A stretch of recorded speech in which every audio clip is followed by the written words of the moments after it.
Na Bíblia, existem várias estruturas mencionadas que foram criadas pelo homem. Algumas com propósitos de adoração, outras de proteção e outras como símbolo de arrogância e egoísmo. Nesse vídeo, você conhecerá um pouco mais sobre essas obras criadas em tempos longínquos e primitivos. Antes de mais nada, deixe seu like e se inscreva no nosso canal. É sempre um prazer ter você aqui. Vamos em frente.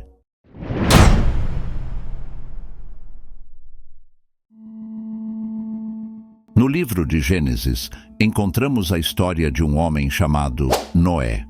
Noé, um homem sábio e reto perante Deus, se tornou uma referência de bondade e sabedoria em um mundo tomado pela violência e pela corrupção.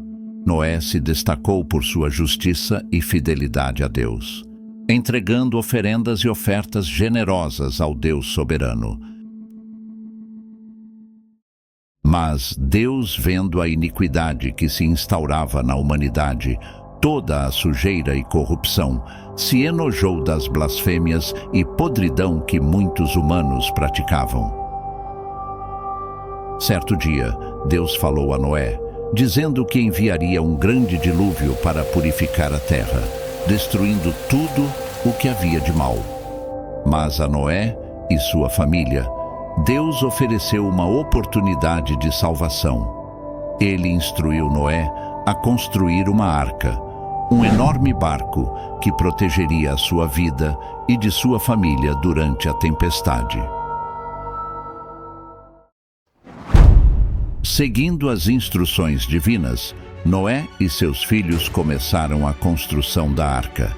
Ela deveria ter 300 côvados de comprimento, 50 de largura e 30 de altura, aproximadamente 135 metros de comprimento, 23 de largura e 30 de altura. Feita de madeira de cipreste e impermeabilizada com betume, a arca foi projetada para suportar as águas do dilúvio. Durante anos, Noé trabalhou arduamente, preparando cada detalhe, enquanto os demais zombavam de sua missão. Noé alertou o povo fervorosamente, dizendo que uma grande chuva que duraria anos cairia sem piedade na terra. Noé foi chamado de louco, e todos, menos sua família, duvidaram dele e o menosprezaram. Quando a arca ficou pronta, Deus ordenou que Noé levasse consigo sua família e uma dupla de cada espécie de animal para a embarcação. Todo animal, carnívoro ou herbívoro, macho e fêmea, teria que adentrar a arca. Ele obedeceu, reunindo os animais, alimentos e tudo o que era necessário para sobreviver à tempestade. Em pouco tempo, uma chuva torrencial que seria para décadas caiu na terra. A chuva foi tão forte que criou mares e cobriu toda a terra. Todo ser vivo que não adentrou a arca pereceu. Mas dentro da arca, Noé, sua família e os animais estavam a salvo, protegidos pela obediência e pela fé. Eles seguiram o chamado de Deus e suas vidas foram poupadas. Assim, o dilúvio completo, do início da chuva até a saída da arca, durou cerca de 1 ano e 10 dias, ou 371 dias no total. A história da Arca de Noé é um símbolo de esperança e fé, mostrando que mesmo nas adversidades, há um caminho para a salvação para aqueles que seguem com fé e justiça. Mesmo o mundo chamando Noé de louco, ele permaneceu na promessa de Deus e foi recompensado. E a arca, até hoje, é considerada uma das estruturas mais significantes para a história da humanidade e símbolo da primeira aliança física com Deus.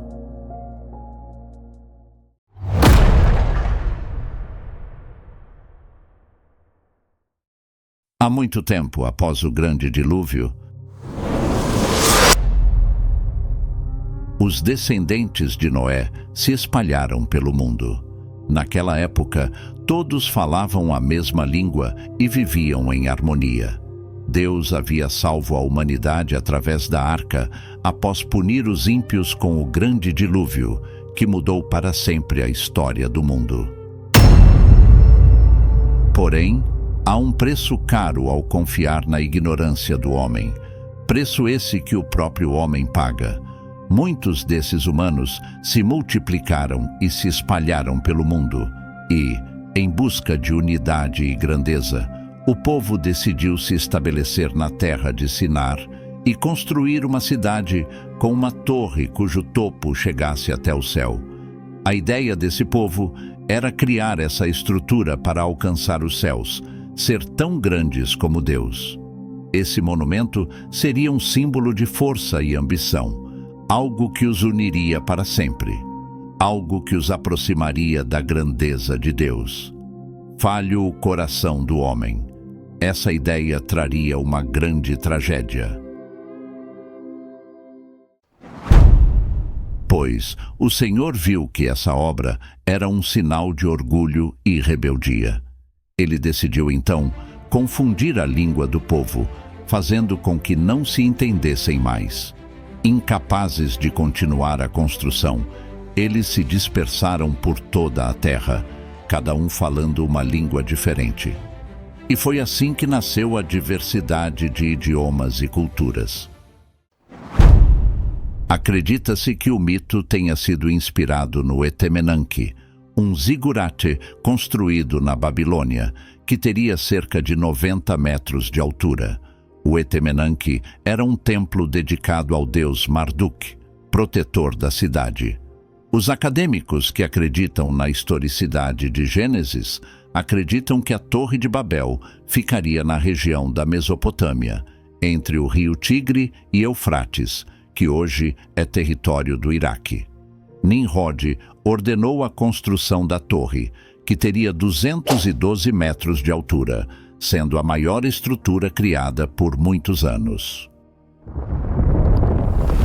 A Torre de Babel permanece como uma lição sobre humildade e unidade, uma história que nos lembra que a verdadeira grandeza vem do respeito e da compreensão, e o único e total soberano sobre todos, o todo-poderoso Deus.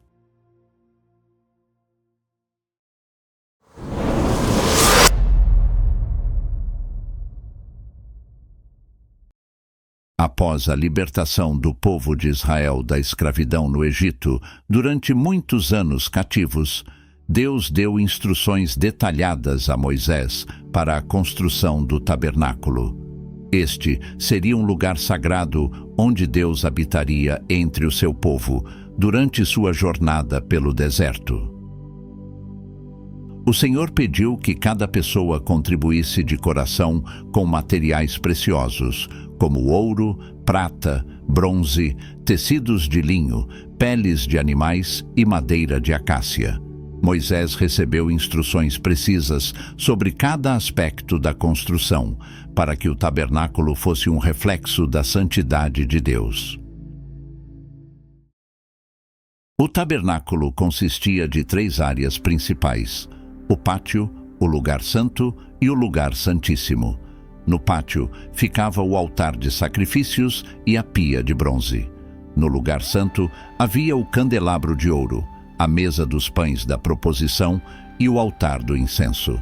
No lugar santíssimo, o mais sagrado de todos, estava a Arca da Aliança, que representava a presença de Deus. Os artesãos habilidosos, como Bezalel e Aholiabe, foram capacitados por Deus para realizar o trabalho. Eles seguiram cada detalhe com precisão, e quando o tabernáculo foi concluído, Moisés o dedicou ao Senhor. A glória de Deus encheu o tabernáculo, confirmando que ele estava entre o seu povo.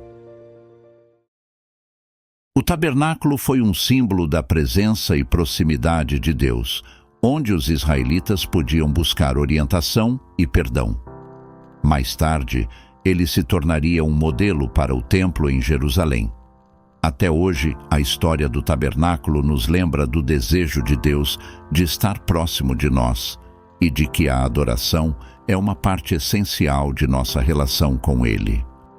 A Arca da Aliança era feita de madeira de acácia, uma madeira resistente e durável, e foi revestida de ouro puro por dentro e por fora. A tampa da arca, chamada propiciatório, era feita de ouro puro e era onde Deus se manifestava. Sobre o propiciatório havia duas figuras de querubins esculpidos em ouro. Eles tinham asas estendidas para frente, cobrindo a tampa, e seus rostos estavam voltados um para o outro e para o propiciatório. Este era o lugar de encontro onde Deus se comunicava com Moisés e onde o perdão dos pecados era simbolicamente concedido. A arca tinha 4 argolas de ouro, 2 de cada lado, por onde passavam 2 varas de madeira de acácia revestidas de ouro. Essas varas eram usadas para carregar a arca e não deveriam ser retiradas, simbolizando a santidade e a intocabilidade da arca. Segundo a Bíblia, a arca continha 3 itens principais: as tábuas da lei, as 2 tábuas de pedra com os 10 mandamentos entregues por Deus a Moisés no Monte Sinai, um pote de maná, como lembrança do alimento milagroso que Deus deu ao povo de Israel no deserto, a vara de Arão que floresceu, um sinal de sua escolha por Deus como sumo sacerdote.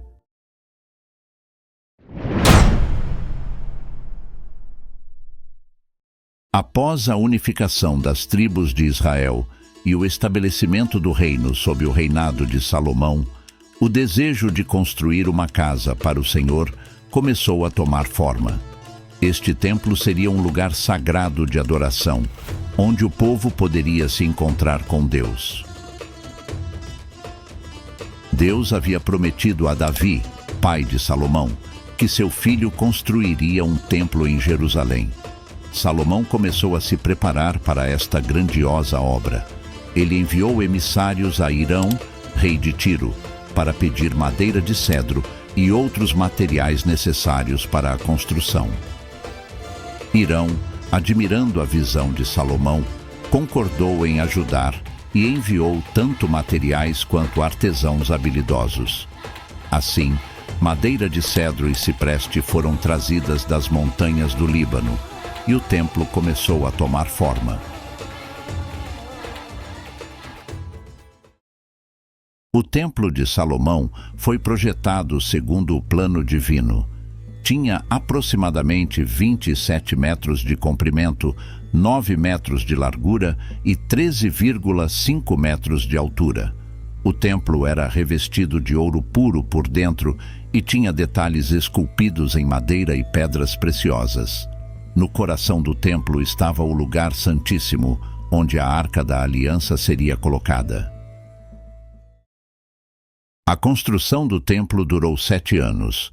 Milhares de trabalhadores estavam envolvidos, incluindo pedreiros, carpinteiros e operários. Cada detalhe era meticulosamente cuidado, desde as colunas imponentes na entrada até os móveis sagrados que seriam usados na adoração. Após a conclusão da obra, Salomão realizou uma cerimônia de dedicação grandiosa. Ele orou e ofereceu sacrifícios ao Senhor, pedindo que sua presença habitasse no templo. A glória de Deus desceu sobre o templo, preenchendo-o com uma nuvem, simbolizando sua presença entre o povo.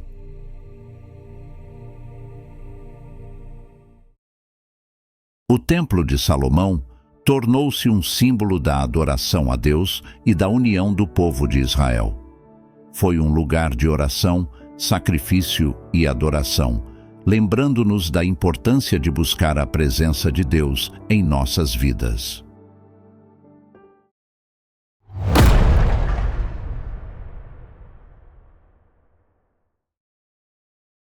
Após o exílio babilônico, muitos judeus retornaram a Jerusalém. No entanto, a cidade estava em ruínas e suas muralhas estavam destruídas. Neemias, um servo do rei da Pérsia, recebeu a notícia da calamidade de Jerusalém e decidiu agir.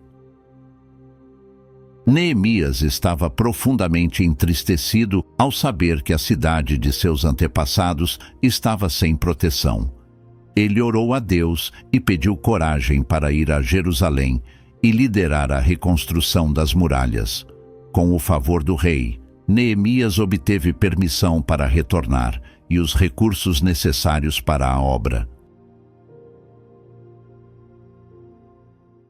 Ao chegar a Jerusalém, Neemias inspecionou as muralhas destruídas e constatou a magnitude do trabalho que precisava ser feito. Ele convocou os líderes e o povo, compartilhando sua visão de restaurar a cidade e suas defesas. A resposta foi unânime: levantemo-nos e edifiquemos. Sob a liderança de Neemias, o povo trabalhou incansavelmente. Famílias, sacerdotes e nobres se uniram, cada um contribuindo para a reconstrução. As muralhas eram divididas em seções e todos se dedicavam à construção do trecho que lhes era designado. A construção não foi fácil. Neemias enfrentou oposição de inimigos, como Sambalate e Tobias, que tentaram desencorajar o povo. Contudo, Neemias permaneceu firme, encorajando o povo a confiar em Deus e a continuar o trabalho, armando-os para se defenderem durante a construção. Após um trabalho árduo e constante, as muralhas de Jerusalém foram reconstruídas em apenas 52 dias. A cidade foi novamente fortificada e o povo celebrou a restauração, reconhecendo que foi Deus quem os ajudou nessa tarefa monumental. A construção da muralha de Jerusalém não foi apenas uma obra física, mas também um símbolo de esperança e renovação espiritual para o povo de Israel. Neemias liderou com fé e determinação, mostrando que, com a ajuda de Deus, é possível superar qualquer desafio. Neste vídeo, exploramos as grandiosas estruturas que marcaram a história do povo de Israel e sua relação com Deus. Desde o tabernáculo, que simbolizava a presença de Deus no meio do seu povo durante a jornada pelo deserto, até a muralha de Jerusalém, que trouxe segurança e esperança após o exílio, cada uma dessas construções teve um papel crucial na vida espiritual e comunitária de Israel.